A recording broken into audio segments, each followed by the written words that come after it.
السلام عليكم ورحمة الله وبركاته. نحمده ونصلي على رسوله الكريم. أما بعد فأعوذ بالله من الشيطان الرجيم. بسم الله الرحمن الرحيم. إذا جاء نصر الله والفتح ورأيت الناس يدخلون في دين الله أفواجا فسبح بحمد ربك واستغفره إنه كان توابا. صدق الله العظيم. رب اشرح لي صدري ويسر لي أمري واحلل عقدة من لساني يفقهوا قولي. আল্লাহ তাআলার শুকরিয়া আদায় করছি যে আল্লাহ তাআলা আমাদেরকে একটি গণবিপ্লব শেষে, একটি গণঅভ্যুত্থান শেষে একটি নতুন বাংলাদেশ দেখবার সুযোগ করে দিয়েছেন। আমরা বলছি আলহামদুলিল্লাহ ওয়া শুকরিল্লাহ। আল্লাহ তাআলার শুকরিয়ার পাশাপাশি আমি এই বিপ্লবের সাথে গণবিপ্লব, গণঅভ্যুত্থানকে যারা নেতৃত্ব দিয়েছেন, লিড দিয়েছেন, এটাকে যারা সমর্থন জুগিয়েছেন, তাদের সবাইকে প্রাণ ঢালা শুভেচ্ছা এবং অভিনন্দন জানাচ্ছি। এই বিপ্লবকে বাস্তবায়ন করবার জন্য যারা নিজের দেহের তাজা রক্তটুকু বিলিয়ে শাহাদাত বরণ করেছেন, আমি শুরুতেই তাদেরকে গভীর শ্রদ্ধার সাথে স্মরণ করছি। তাদের রূহের মাগফিরাত কামনা করছি এবং শাহাদাতের সর্বোচ্চ মাকাম আল্লাহ সুবহানাহু ওয়া তাআলার কাছে আমি কামনা করছি। পাশাপাশি যারা আহত হয়েছেন তাদের সুস্থতা কামনা করছি এবং আমাদের তরুণ মুক্তিযোদ্ধা ভাইয়েরা যারা সামনে থেকে এই বিপ্লবকে লিড দিয়েছেন, তাদেরকে আমার পক্ষ থেকে রইল প্রাণ ঢালা শুভেচ্ছা এবং অভিনন্দন। বিশেষ করে বৈষম্য বিরোধী ছাত্র আন্দোলনের যে নেতৃবৃন্দ বা সমন্বয়ক ভাইয়েরা, যারা আপনারা এখনো পর্যন্ত অনেক পরিশ্রম করে যাচ্ছেন, আমাদের সকলের পক্ষ থেকে আপনারা সালাম জানবেন, শ্রদ্ধা জানবেন এবং ভালোবাসা জানবেন। সম্মানিত শুধু আমি শুরুতেই দুঃখ প্রকাশ করে নিচ্ছি যে কিছু কারিগরি ত্রুটির কারণে আমরা আমাদের লাইভটি প্রায় আধা ঘন্টা দেরি করে শুরু করলাম। আপনারা ক্ষমা সুন্দর দৃষ্টিতে দেখবেন এবং সবাইকে অনুরোধ করবো যে গণসচেতনতার স্বার্থে, জনসচেতনতার স্বার্থে লাইভটা শেয়ার করবো। আমি খুব বেশি সময় নিতে চাই না। আমরা আল্লাহর দরবারে শুকরিয়া জানাই। পুরো দেশব্যাপী আনন্দ, উল্লাস, উচ্ছ্বাস, মানুষের মধ্যে একটা ঈদ ভাব আমরা গত অল্প কয়েকদিন আগে ভাবতে পারেন যে আল্লাহ তাআলা এত দ্রুত আমাদের হাতে বিজয় তুলে দিবেন। তো আমরা আল্লাহর দরবারে কায়মুবাকে শুকরিয়া জানাচ্ছি, শুকর গুজার হচ্ছি, লাখ কোটি শুকর এবং সুজুদ জানাচ্ছি এবং যারা এটাকে বাস্তবায়ন করেছেন তাদের কৃতজ্ঞতা জানিয়ে শুরু করছি। আমি অল্প কয়েকটি কথা রিমাইন্ডার হিসেবে আপনাদের সাথে শেয়ার করে আজকে লাইভটি শেষ করবো ইনশাআল্লাহ। সমাজের সাথে প্রথম কথা হচ্ছে যে আমরা একটা সাময়িক বিজয় অর্জন করেছি, কিন্তু আমাদের সংকট কিন্তু কাটেনি, অন্ধকার কাটেনি। এখন আমরা গত রাতে কিছু ক্যাওটিক সিচুয়েশনের কথা শুনেছি বাংলাদেশে, আপনারা দেখেছেন অনেকে। আমি নিজেও খুব ক্লোজলি ফলো করছিলাম, সারা রাত ঘুমাতে পারিনি, ফজর করে আমি ঘুমিয়েছি। তো এজন্য আমাদেরকে সজাগ থাকতে হবে। সম্মানিত ভাই বোনেরা, সজাগ থাকতে হবে, ঐক্যবদ্ধ থাকতে হবে। মাইলস টু গো, অনেক দূর আমাদেরকে যেতে হবে। আন্দোলন বা বিপ্লবের এটা হচ্ছে আন্দোলন শেষে একটা সফল বিপ্লব বা গণঅভ্যুত্থান শেষে এটা হচ্ছে প্রথম ধাপ, যে স্বৈরাচারের পতন হয়েছে। এখন হচ্ছে আমাদের দেশ গড়বার সময়। এই সময় আমাদেরকে অত্যন্ত ধৈর্যশীলতার পরিচয় দিতে হবে, দায়িত্বশীলতার পরিচয় দিতে হবে। বিজয়ীরা দায়িত্বশীল হয়। যদি দায়িত্বশীল অ্যাটিটিউড আমরা দেখাতে পারি তবে এই বিজয় কিন্তু আমাদের টেকসই হবে। সো অনেক ধরনের ষড়যন্ত্র আশেপাশে ঘুরপাক খাচ্ছে, দেশি বিদেশি। আমাদেরকে সজাগ থাকতে হবে, সচেতন থাকতে হবে। বিজয় উল্লাসে মেতে আমরা যেন আবার কোনো ভুল করে না বসি, বিপ্লবের পরে কোনো প্রতি বিপ্লবকে যেন আমরা স্থান না দিই। এই হচ্ছে প্রথম রিমাইন্ডার আপনাদের প্রতি। 2 নম্বর যে কথাটা বলবো, আমাদের বাংলাদেশে আমরা মুসলিমরা ছাড়াও আমাদের হিন্দু ভাই বোনরা আমাদের সাথে, আমরা একসাথে মিলেমিশে একাকার একসাথে আমরা থাকি। আমাদের খ্রিস্টান ভাই বোনেরা আছেন, বৌদ্ধ ভাই বোনেরা আছেন। সো সংখ্যালঘুদের কোনো উপাসনালয়ে যেন কেউ আক্রমণ করতে না পারে, এটা খেয়াল করতে হবে। কিছু কিছু ঘটনা আমরা শুনেছি যে বিভিন্ন জায়গায় হিন্দুদের মন্দিরে আক্রমণ করা হচ্ছে, অগ্নিসংযোগ করা হচ্ছে। তো এটা কিন্তু অনেক বড় ধরনের একটা ষড়যন্ত্র। আমরা বছর 2 আগে আমার মনে আছে যে কুমিল্লাতে নানুয়া দিঘির পাড়ে হনুমানের পায়ের উপরে কোরআন রেখে কি তুলকালাম কাণ্ড হয়ে গেল। সো যারা ক্ষমতা ছেড়ে পালিয়েছে তারাই দেখা যাবে যে ভাড়াটে করা লোকজন দিয়ে সেখানে আগুন দিয়ে আল্লাহু আকবার স্লোগান দিবে, নারায়ে তাকবীর, আল্লাহু আকবার স্লোগান দিয়ে বোঝাতে চাইবে যে ইসলামপন্থীদের কাজ এটা, মাদ্রাসার ছাত্রদের কাজ এটা। সো এত কাঁচা কাজ যেন আমরা না করি, আমরা যেন তাদের এই ফাঁদে পা না দিয়ে আমরা যেন সচেতন থাকি। বিশেষ করে মাদ্রাসার ছাত্র ভাইদেরকে, আমরা কলিজার টুকরা মাদ্রাসা, আলিয়া মাদ্রাসা, কোন মাদ্রাসার ছাত্র ভাইদেরকে আমি বলবো, আপনারা আপনাদের নিজ নিজ থানা, গ্রামের, এলাকা হিন্দু মন্দিরগুলো নিজ দায়িত্বে পাহারা দেন। প্যাট্রোলিং করবেন ভাগ করে করে, সকালে বিকালে কারা দায়িত্ব পালন করবেন। মাদ্রাসার শিক্ষক যারা আছেন তারা এটা দেখভাল করেন। সামনের এক দুই দিন খুবই গুরুত্বপূর্ণ। আমরা চাই না যে আমাদের বিজয়টা এভাবে নষ্ট হয়ে যায়। এই জাতীয় ষড়যন্ত্র যারা করছে তাদের ষড়যন্ত্রকে আপনারা নস্যাৎ করে দিন সংঘবদ্ধ ভাবে। সো এটা আমাদেরকে খেয়াল রাখতে হবে। কিছু অগ্নিকাণ্ড বা বিচ্ছিন্ন ঘটনা যদি ঘটে, দেখা যাবে যে যারা এই বিজয়ে খুশি না তারা এটাকে ইন্টারন্যাশনালি তারা এটা প্রোপাগেট করবে। তারা বলবে যে Bangladesh is on terrorist attack, জঙ্গি অ্যাটাকে কবলে পড়েছে বাংলাদেশ, ব্লা ব্লা, অনেক ন্যারেটিভ তারা দাঁড় করাবে এবং এটা করতে তারা বড় করবে। সো আমরা এত সহজে এই বিজয়কে নষ্ট হতে দিব না। আমার 2 নম্বর রিমাইন্ডার হচ্ছে আমার প্রিয় বিপ্লবী ভাই এবং বোনদের প্রতি, বিশেষ করে মাদ্রাসার ছাত্র ভাইদের প্রতি, আপনারা খেয়াল করে সংখ্যালঘুদের কোনো স্থাপনাতে, উপাসনালয়ে যাতে এই জাতীয় ঘটনা না ঘটে ক্লোজ অবজারভেশন করুন, পাহারা দিয়ে নিরাপত্তা দিন। এটা আমাদের দায়িত্ব।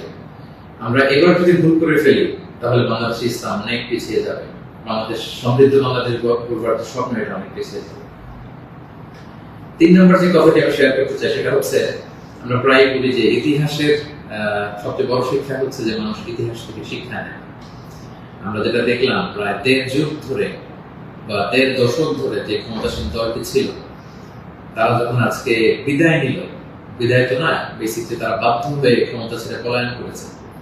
তো তাদের বিদায়টা আসলে কেমন হলো যদি আমরা একটু বিশ্লেষণ করি, অ্যানালাইসিস করি, যে আপনার ক্ষমতার দাপটে বাকি মহিষে এক ঘাটে পানি খেতে এরকম অবস্থা। এসএসএফ আপনাকে সিকিউরিটি দিত, আপনার সামনে বহর, পেছনে বহর, কত সিকিউরিটি, কত ন্যাশনাল প্রোটোকলের ব্যবস্থা আপনি করেছেন। কিন্তু আজকের বিদায়টা আপনার কেমন হয়েছে? পুরো দেশব্যাপী গণধিক্কার, ঘৃণা, বদদোয়া ছাড়া কিছু আপনি শিখতে পারেননি। সো এ থেকে আমাদের রাজনীতিবিদদের, আমাদের সকলের শিক্ষা গ্রহণ করা উচিত। আপনার বিদায় কেউ কাঁদেনি, কেউ কোনো সম্বর্ধনা দেয়নি, সহমর্মিতা জানায়নি, বরং আপনার অস্তিত্বই ছিল হুমকির মুখে। আল্লাহ তাআলা বলেন যে আমি হচ্ছি ক্ষমতার মালিক, আমি যাকে চাই, কুলিল্লাহুম্মা মালিকাল মুলক তুতিল মুলকা মান তাশা ওয়া তানজিউল মুলকা মিম্মান তাশা ওয়া তুইজ্জু মান তাশা ওয়া তুযিল্লু মান তাশা বিয়াদিকাল খায়র ইন্নাকা আলা কুল্লি শাইইন কাদির। আল্লাহ তাআলা হচ্ছেন ক্ষমতার মালিক, যাকে চান ক্ষমতার চেয়ারে বসান, যাকে চান সেখান থেকে টেনে হিঁচড়ে ক্ষমতার চেয়ার থেকে তিনি নামান। তিনি যাকে চান সম্মান দেন, যাকে চান তিনি অপদস্থ করেন, লাঞ্ছিত করেন। তার জলজান্ত প্রমাণ আমরা গতকাল কিন্তু দেখেছি। এবং তিনি হচ্ছেন ফাআলুল লিমা ইউরিদ, তিনি যখন যা চান তাই করতে পারেন। এর জন্য তাকে কারোর কাছে জবাবদিহি করতে হয় না, রিপোর্টিং করতে হয় না। তিনি কুন ফায়াকুনের মালিক, তিনি হতে দেরি হয় না। তিনি পাহাড়কে দরিয়া করেন, দরিয়াকে পাহাড় করেন, তিনি সম্মানিতকে অপদস্থ করেন, তিনি সমাজের লাঞ্ছিত অপমানিত লোকটাকে সম্মানের চেয়ারে বসিয়ে দিতে পারেন। তিনি হচ্ছেন আল্লাহ সুবহানাহু ওয়া তাআলা। মনে রাখতে হবে তিনি ক্ষমতার মালিক। আমরা যেন এটা ভুলে না যাই, ক্ষমতার চেয়ার পেলে আমরা যেন ভুলে না যাই যে আমি ক্ষণিকের জন্য এসেছি। সামনে যারা ইন্টারিম গভর্নমেন্টের লিড দিবেন, 3 মাস 6 মাস পরে জাতীয় ইলেকশনের পরে যখন আমাদের নতুন সরকার আসবে, তারা যখন ক্ষমতার চেয়ারে বসবেন, নিজেকে এই রিমাইন্ড যেন আমরা দিই যে আমরা যেদিন বিদায় নিব, যেদিন ক্ষমতায় থাকবো, সেদিন আমি আমাকে কেমন দেখতে চাই, সেই হিসাবটুকু করে যোগ বিয়োগ দিয়ে যেন আমরা ক্ষমতায় থাকাকালীন সময় আমাদের অ্যাক্টিভিটিস গুলো পরিচালনা করি। সো এই ইতিহাস থেকে আমরা বারবার শিক্ষা নিতে ভুল করি, হোঁচট খাই, আমরা যেন এটা না করি। আমি আমাদের জাতীয় নেতৃবৃন্দদেরকে বলবো, যারা আসন্ন নির্বাচনে নির্বাচিত হয়ে আসবেন, বাংলাদেশকে নেতৃত্ব দিবেন, নতুন প্রজন্মের বা পুরাতন অভিজ্ঞদের মধ্যে থেকে যারা মিলে সরকার গঠন হবে সামনে ইলেকশন শেষে, আপনারা মেহরবানি করে এই শিক্ষাটুকু আপনারা নেবেন। এবং বাংলাদেশে এটা তো আমরা দেখে এসেছি ছোটবেলা থেকেই, একদল ক্ষমতা ছেড়ে অন্য দলের লোকেরা তাদের উপর কিভাবে আক্রমণ করে, যেদিন তারা ক্ষমতা থেকে যায়, আবার তারা ক্ষমতা আসলে তারা তখন ক্ষমতা ছেড়ে অন্য বিরোধী দল তাদের উপর আক্রমণ করে। এই রেশারেশি আক্রমণ আমরা চাই না, আমরা এর অবসান চাই। আমরা ইতিহাস থেকে শিক্ষা নিতে চাই। আমরা একটা সমৃদ্ধির বাংলাদেশ ঐক্যবদ্ধভাবে একসাথে হাতে হাত রেখে কাঁধে কাঁধ মিলে গড়ে তুলতে চাই। এটা হচ্ছে আমার 3 নম্বর রিমাইন্ডার। 4 নম্বর রিমাইন্ডার হচ্ছে, গতকাল আমরা দেখেছি যে স্বৈরাচারের পতনের ঘোষণার মধ্য দিয়ে পুরো বাংলাদেশ, পুরো লাল সবুজের পতাকা, পুরো 18 কোটি মানুষ আনন্দ উল্লাসে ফেটে পড়েছে। আমরা আল্লাহ শুকরিয়া আদায় করেছি, আমরা হাফ ছেড়ে বেঁচেছি, আমরা স্বস্তির নিঃশ্বাস ফেলেছি, আমরা নতুন করে একটা স্বাধীন বাংলাদেশ পাওয়ার একটা আকাঙ্ক্ষা আমাদের হৃদয়ে জেগেছে। শুধু কিন্তু দুঃখের ব্যাপার হলো আমরা মাঝে মাঝে আবেগে অথবা লোকে পড়ে অথবা হৃদয়ের জ্ঞান হারিয়ে এমন কিছু করে ফেলি যেটা আমাদের এই বিজয়কে, আমাদের অ্যাচিভমেন্টকে প্রশ্নবিদ্ধ করে, এটা ন্যায্যতাকে প্রশ্নবিদ্ধ করে। গতকাল আমরা দেখেছি যে উল্লাসিত জনতা তারা জাতীয় সংসদ ভবনে ঢুকে পড়েছে, গণভবনে ঢুকে পড়েছে, সেখানে যে লুটপাট, চুরি, যা বলা যায়, এগুলো সব ধরনের কাজগুলো করেছে এবং এগুলো কিন্তু লাইভ ব্রডকাস্ট হয়েছে, বিশ্বব্যাপী ছড়িয়েছে। আপনারা আসলে কি মেসেজ দিলেন? আমাদের দেশের ছাত্র জনতা কিছু, তারা কি লুটপাট করে? যারা ক্ষমতা ছেড়ে পালালো তারা তো এটাকে ইন্টারন্যাশনালি প্রোপাগান্ডা বানাবে যে দেখুন কিরকম লুটপাট, চুরি, আক্রমণ, এগুলোর মধ্যে দিয়ে তারা গণভবনকে দখল করছে, কিন্তু তারা একটা ইস্যু মানে। তো এই ব্যাপারটাকে আমি খুবই অপছন্দ করেছি, খুবই। আমি বলবো না যে শিক্ষিত ছাত্র জনতা এমন করেছে, যেহেতু উল্লাসিত জনতা সেখানে ঢুকে পড়েছিল, এখানে ভালো মানুষ ছিল, খারাপ মানুষ ছিল, ছিচকে চোর ছিল, টোকাই ছিল, তারা এগুলো করেছে। কিন্তু আমি দেখে অবাক হয়েছি মাঝে মাঝে অনেক ভালো ফ্যামিলির ছেলে পেলে অথবা নামাজি, দেখে প্র্যাকটিসিং মনে হয়, তারাও এরকম ছবি দিয়েছে। কেউ গণভবনের বালিশ, কেউ চেয়ার, কেউ টেবিল, কেউ পাঙ্গাস মাছ, কেউ ফ্রিজের খাবার, যে যেরকম পেরেছে করিডোর করেছে। তার এটা আমার চোখে এসেছে এবং গণভবনের নেম প্লেট নিয়ে আসছে। তো এই এতটুকু বিবেকবোধ বা চিন্তা শক্তি কি আমাদের নাই যে এটা তো রাষ্ট্রীয় সম্পদ, নিজের সম্পদ না, এটা তো ভাগ বটোয়ারা হচ্ছে না। আপনি যে গণভবনের চেয়ার নিয়ে আসলেন, 3 মাস পরে যে আমাদের নিজেদের ভোটে নির্বাচিত আমাদের ট্রু লিডার যিনি হবেন, আমাদের প্রধানমন্ত্রী, তিনি কোথায় বসবেন? তার চেয়ার তো আপনি চুরি করে নিয়ে আসছেন। তিনি থাকবেন কোথায়? তার বালিশ তো আপনি নিয়ে আসছেন। একটা বালিশ নিয়ে এসে, একটা হাঁস নিয়ে এসে, একটা কম্বল নিয়ে এসে আপনি আসলে কতটুকু লাভ করতে পারলেন? কিন্তু গোটা বিশ্বকে আপনি একটা নেগেটিভ মেসেজ দিলেন এবং আমাদের এই বিজয়কে আপনারা প্রশ্নবিদ্ধ করলেন। এটা অনেক বড় ভুল আপনারা করেছেন সম্মানিত ভাইয়া, যারা এটা আপনারা করেছেন। আমরা পৃথিবীর বিভিন্ন জাতি গোষ্ঠীর মধ্যে থেকে তাদের অনেক ভালো গুণ দেখি, এগুলোকে আমরা নিতে পারি না? মানুষ তো নিজেদেরকে ভালো জিনিস দেখে দেখে সেগুলো অ্যাডপ্ট করে করে মানুষ নিজেকে সুন্দর করে, পলিশ করে। আমরা জাপানিজদেরকে দেখেছি তারা কত ভদ্র পরিচ্ছন্ন। অলিম্পিকে তারা খেলা দেখতে যে স্টেডিয়ামের মধ্যে দর্শকেরা যখন খাবারের প্যাকেট, চিপস, পানির বোতল, টিস্যু ফেলে দিয়েছিল, তারা অন্যান্য দর্শকদের মতো স্টেডিয়াম ছেড়ে চলে যায়। খেলা দেখা শেষে তারা নিজেরা সব ময়লাগুলো, গার্বেজ গুলো পরিষ্কার করে তারপর ক্লিন করে সেই দর্শক এলাকায় তারা ছেড়েছে। গোটা বিশ্বে তারা প্রশংসিত হয়েছে। তো এই যে তারা একটা মেসেজ দিল গোটা বিশ্ববাসীকে যে আমরা সিভিলাইজড, আমরা পরিচ্ছন্ন। আমরা আমাদের গতকালের বিজয় উদযাপন করতে যে কি এটা করতে পেরেছি? এই যে আমাদের মধ্যে অধৈর্য, অস্থিরতা, এই যে সাময়িক বেনিফিটেড হওয়ার যে মানসিকতা, এইটা যদি আমরা ঠিক করতে না পারি, এই গণবিপ্লবে, গণ অভ্যুত্থানে, নতুন সরকার কিচ্ছু আসা যাবে না প্রিয় ভাইরা। মানে I'm telling you the truth, I'm telling you the reality, এটা আপনাদের মনে রাখতে হবে। বাস্তবতা হচ্ছে আমরা যেমন, আমাদের নেতারাও তেমন। আমরা গতকাল হরিলুট করেছি, আমাদের নেতারাও হরিলুট করেছে। আমরাও চুরি করেছি, তারাও চুরি করতো। আমরা আসলে সুযোগের অভাবে সব, বাস্তবতা যেটা। কথাগুলো এই মুহূর্তে, বিজয়ের মুহূর্তে তিক্ত হলেও আমাকে ইসলামিক পয়েন্ট অফ ভিউ থেকে এই রিমাইন্ডার গুলো আমাকে বলতে হচ্ছে। আমি সরি ফর দ্যাট। তারা পদ্মা সেতুতে দুর্নীতির সুযোগ পেয়েছে, ওই লুট করেছে। তারা দেশের বড় বড় মেগা প্রজেক্টে লুট করেছে, আর আপনি ছোট্ট জিনিস লুট করার সুযোগ পেয়েছেন, ওইটা করেছেন। কোনো পার্থক্য নাই। তারা করেছে বড় বড় হরি লুট, আপনারা করেছেন ছোট ছোট চুরি লুট। এই তো পার্থক্য, আমাদের এতটুকুই। এই জিনিসটা আমাদেরকে বুঝতে হবে যে এগুলো রাষ্ট্রীয় সম্পদ। সেখান থেকে একটা সুতা কেন আমরা টাচ করবো? আপনারা গণভবন ঘেরাও করেছেন, ভেতরে যে উল্লাস করবো, তাকবীর দিন। এমন দেশটি কোথাও খুঁজে পাবে না তুমি, সকল দেশের রানী সেজে আমার জন্মভূমি। গলা ছেড়ে দিয়ে সবাই মিলে কোরআন গান করতে, গোটা বিশ্ব দেখতো আমরা কত সিভিলাইজ, আমরা কত সভ্য। সেটা না করে আপনারা ভাঙচুরের মতো কাজ, লুটপাটের মতো কাজ আমরা করে ফেলছি। আমি বলবো না যে সবাই বুঝে করেছেন, অনেকে রাগ থেকে, ক্ষোভ থেকে, ঘৃণা থেকে এটা করেছেন, কিন্তু কাজটা ভুল করেছেন। প্রথম যেটা করতে হবে, আপনাদেরকে আল্লাহর কাছে ক্ষমা চাইতে হবে।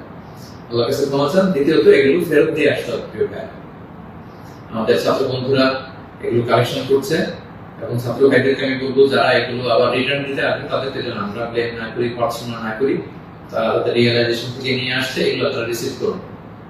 কারণ এগুলো রাষ্ট্রীয় সম্পদ, নতুন গভর্নমেন্ট আসলে আবার নতুন করে রাষ্ট্রীয় অর্থ ব্যয় করে এগুলো আমাদেরকে আবার মেরামত করতে হবে, ঠিক করতে হবে সময় সুযোগ।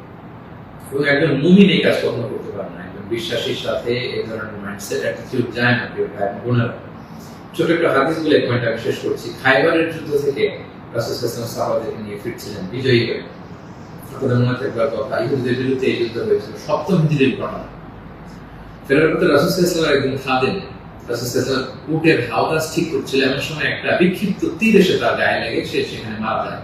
সাহাবারা তার জন্য দোয়া করলো।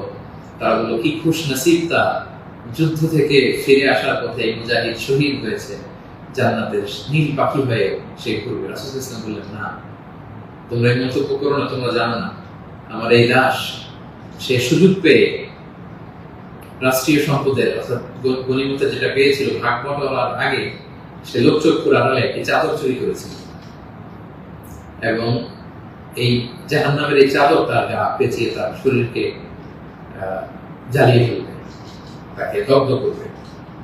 আল্লাহু আকবার। অনেক লম্বা কথা, আমি সংক্ষেপে শেষ করে দিচ্ছি। সময়টা যদি আপনি খেয়াল করে দেখুন, একজন সাহাবী, বিশ্বনবীর সার্ভেন্ট, সে রাষ্ট্রীয় এই সামান্য একটা চাদর চুরি করার কারণে রাসূল বললেন, শাহাদাত তো দূরের কথা, এই চাদরটাকে অগ্নিদগ্ধ করবে। তো আপনার কি ভয় হয় না? আপনি যে অনুভব থেকে বালিশ নিয়ে আসলেন, চাদর নিয়ে আসলেন, ওখানকার টিভি নিয়ে আসলেন, ওখানকার জিনিসপত্র যে আপনি কাঁধে করে নিয়ে আসেন, ফুলের টব এটা সেটা ভেঙে যে নিয়ে আসেন, এগুলো যে আগুনের লেলিহান শিখা হয়ে আপনাকে জ্বালাবে, আপনার কি ভয় হয় না? এই মাইন্ডসেটে যদি আমরা থাকি, কোনো ভালো নেতাই আমাদের কিছু করতে পারবে না। 18 কোটি জনগণের এই হাইলি পপুলেটেড দেশে কেউ এসে কিছু করে দিয়ে যেতে পারবে না যদি আমরা নিজেরা না শুধরাই। আমরা এটা ভুল করেছি, আমরা অনুতপ্ত হব, অনুশোচিত হব। যারা আমার আলোচনা শুনেন, আমাকে পছন্দ করেন, আমি হাত জোর করে অনুরোধ করব, প্রত্যেকটি জিনিস আপনারা ফেরত দিয়ে আসবেন। এগুলো রাষ্ট্রীয় সম্পদ, কোনো রাষ্ট্রীয় সম্পদকে তো সুযোগ করার অধিকার আল্লাহ আমাদেরকে দেন। আল্লাহ আমাদেরকে বোঝার তৌফিক করুন। 5 নম্বর যে পয়েন্টটি বলবো সম্মানিত ভাই বোনেরা, গত রাত থেকে এখন পর্যন্ত আমি শুনেছি যে কাইন্ড অফ সিভিল ওয়ারের মতো একটা অবস্থা, গৃহযুদ্ধের মতো অবস্থা, থানা জ্বালিয়ে দেওয়া, ভিন্ন রাজনৈতিক মতাবলম্বী যারা তাদেরকে সুযোগ পেয়ে আক্রমণ করা, হতাহতের ঘটনা কিন্তু ঘটেছে। এইরকম চালিয়ে গেলে আমাদের বিজয় কিন্তু যে কোনো মুহূর্তে নস্বাত হয়ে যেতে পারে। এবং আমি সেনাবাহিনীকে বলবো, অস্থায়ীভাবে সামনের 2-1 দিনের জন্য আপনারা আর্মি ডেপ্লয় করুন সব জায়গায়, প্রতিটি থানায়, প্রতিটি ইউনিয়নে, প্রতিটি জেলায়, just to confirm and ensure the security. Interim government যখন আসবে তখন তাদের দিক নির্দেশনা অনুযায়ী তাদের লিডারশিপে আপনারা সহযোগিতা করবেন, কাজ করবেন। কিন্তু এই হানাহানি, মারামারি, রক্তপাত থামানোর জন্য, সংঘাত থামানোর জন্য আমার মনে হয় আমাদের প্রাণের ব্যাটালিয়ন সেনাবাহিনীকে আমি এই অনুরোধটুকু করবো যে জরুরি ভিত্তিতে দেশের এই সমস্ত জায়গায়, থানাগুলোতে, মন্দিরগুলোতে যেখানে সংঘাত হওয়ার সুযোগ আছে সেখানে আর্মি যেন ডেপ্লয় করা হয়। তা না হলে যে পরিমাণে হতাহতের ঘটনা ঘটেছে, এটা যদি আর 1-2 দিন চলতে থাকে এরকম, এবং সুযোগ পেয়ে একে আক্রমণ করা, ওকে আক্রমণ করা, ঝাল ক্ষোভ মেটানো, বা ভিন্ন রাজনীতিতে হওয়ার কারণে এতদিন তারা জুলুম করেছে, আজকে তার বাড়ি জ্বালিয়ে দিব, তার ছেলে মেয়েদের অত্যাচার করবো, তার উপর আক্রমণ করবো, এটা যদি আমরা করি তাহলে আমরা ভুল করে ফেলবো। আমি আগেই বলেছি যে বিজয়ীরা দায়িত্বশীল হয়, দায়িত্বশীলতার পরিচয় দিতে হবে, তাহলে এই বিজয়টা টেকসই হবে। তা না হলে এভাবে লুটপাট শুরু হলে বলবে যে এই স্বৈরাচারী সরকার এত দেখি ভালো ছিল, এখন তো দেখে দেশের অবস্থা আরো খারাপ। এরকম কোনো কমেন্ট যদি কেউ করার সুযোগ না পায়, কেউ যেন এই চান্স দিতে না পারে, একটা গৃহযুদ্ধের দিকে যেন আমরা চলে না যাই। আল্লাহ তাআলা আমাদের দেশকে হেফাজত করুন। এবং যারা বড় বড় অপরাধী ছিল, ক্রাইম করেছে, অবশ্যই তাদেরকে আইনের হাতে তুলে দিন, তাদেরকে ধরে রাখুন, বেঁধে রাখুন, পুলিশের হাতে দিন, সেনাবাহিনীর হাতে দিন, সংঘবদ্ধভাবে তাদেরকে আটকে রাখুন, তাদেরকে দেশ ছাড়তে, দেশ থেকে পালাতে আপনারা বাধা দিন। এই কাজটুকু করবেন। এটা ছিল 5 নম্বর রিমাইন্ডার। 6 নম্বর রিমাইন্ডার, খুব রিসেন্টলি হোপফুলি আজকে ইন্টারিম গভর্নমেন্টের রূপরেখা যারা থাকবেন সেটা বলা হবে। খুবই গুরুত্বপূর্ণ, জন্য আমি লাইভও দেরি করতে চাচ্ছি না, আমি উৎসুক হয়ে আছি এই নিউজ শুনবার জন্য। কিন্তু বর্তমানে যেহেতু সেনাবাহিনী সবকিছু নেগোসিয়েট করছে এবং আমাদের বৈষম্য বিরোধী ছাত্র আন্দোলনের ভাইদেরকে, সেনাবাহিনীর দায়িত্বশীলদেরকে আমি বলবো যে এখনো কিন্তু সন্ত্রাসী গোষ্ঠী বা অপশক্তি দেশের বিভিন্ন জায়গায় আছে। বিশেষ করে আমরা বিভিন্ন সময় দেখেছি যে ছাত্রদের হাতে আমরা রামদা, হকি স্টিক, তারপর অস্ত্র আমরা দেখেছি।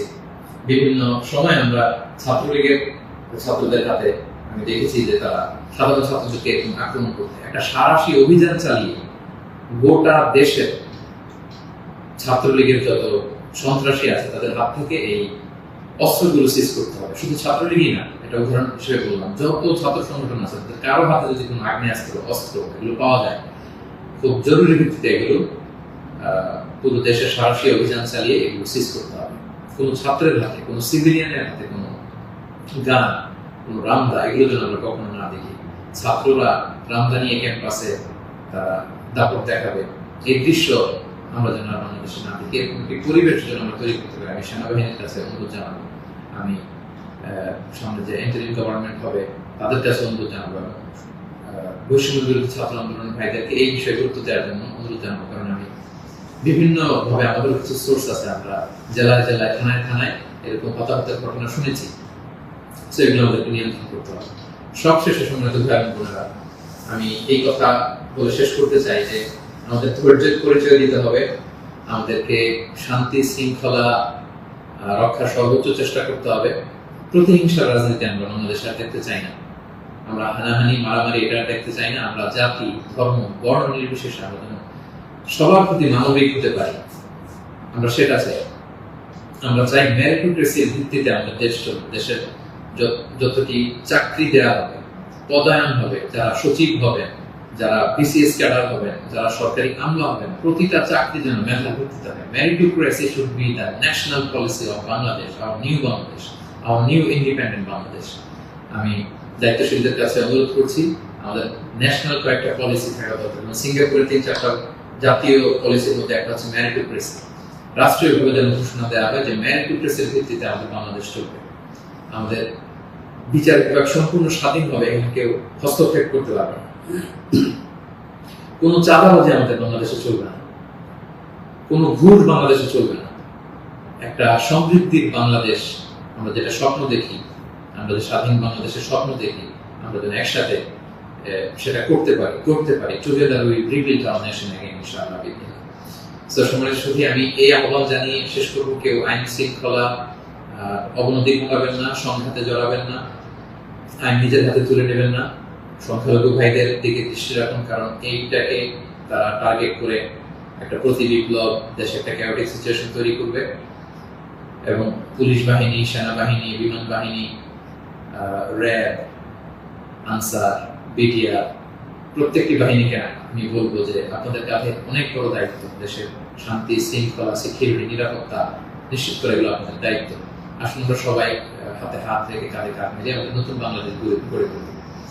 এই সামনের 1-2 দিন খুবই ক্রুশাল। আপনারা কেউই অস্থির, অধৈর্য হয়ে রাগে বসে বিভিন্ন থানা জ্বালিয়ে দেওয়া হচ্ছে, আমি শুনছি।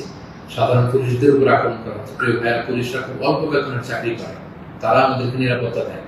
তো তারা উপরের অর্ডারে এতদিন এগুলো করেছে, তাই বলে আপনি পুলিশের উপরে আক্রমণ করতে পারেন না। আপনার দলের বিরোধী বলে আপনি তাদেরকে আক্রমণ করতে পারেন না। সুযোগ পেয়ে আপনি এই অন্যায়ভাবে এটার ব্যবহার আপনি করতে পারেন না। আমরা যেন সুশৃঙ্খল থাকি, আমরা যেন দায়িত্বশীলতা পরিচয় দিই। সম্মানিত সুধী, একটা মানবিক বাংলাদেশ, একটা সাম্যে পরিপূর্ণ, একটা সমৃদ্ধ বাংলাদেশ আমরা দেখতে চাই। অনেকেই আমাকে ব্যক্তিগতভাবে মেসেজ করেছেন, কল করেছেন, সবাইকে শুকরিয়া জানাতে চেয়েছেন যে শাইখ আপনি কবে আসবেন। আমি আপনাদেরকে এতটুকু নিশ্চিত করছি যে আমি শীঘ্রই বাংলাদেশে আসছি ইনশাআল্লাহ। স্বাধীন বাংলাদেশে আপনাদের সবার সাথে আবারও পুনরায় সাক্ষাতের আকাঙ্ক্ষা এবং অপেক্ষায় আমি রইলাম। সাম্য, মানবিক মর্যাদা এবং সামাজিক সুবিচার প্রতিষ্ঠিত করে আমরা যেন একটা সমৃদ্ধ বাংলাদেশ সবাই করে তুলতে পারি, সেই প্রত্যাশায় আজকে এই সংক্ষিপ্ত লাইভ সেশন এখানে শেষ করছি। হাদা মা ইনদি ওয়াল ইলমু ইনদাল্লাহি আলাইহি তাওয়াক্কালতু ওয়া ইলাইহি উনীব। আসসালামু আলাইকুম ওয়া রাহমাতুল্লাহি ওয়া বারাকাতুহু। Be a part of our vision. Do listen and share the khair.